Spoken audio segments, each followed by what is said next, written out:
Hey guys, what's up? It's me, Packy, as always, and today we have a brand new ball review for you, and this time it is with the DV8 Verge Pearl. It is a brand new release out of the DV8 line. I think it's a really good looking ball. I'm going to throw about 15 to 20 shots. We're just going to get right into it, and hopefully I strike a time. So, fingers crossed.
fun throwing those 15 to 20 shots.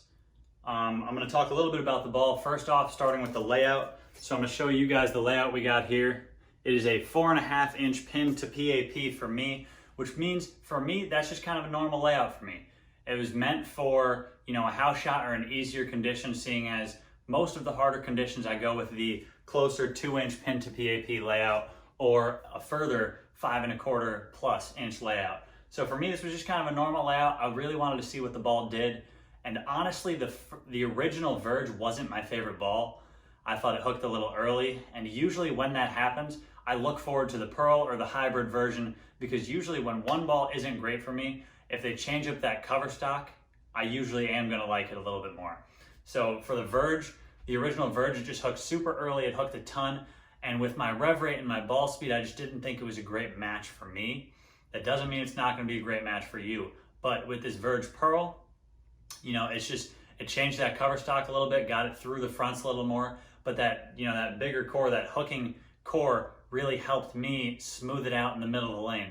So usually for me, when I get a Pearl ball in my hands, not this Pearl ball, but when I get a Pearl ball in my hands, I see a lot of down lane reaction that's hard for me to control. And really the only time I can use it is on a house shot or an easier condition.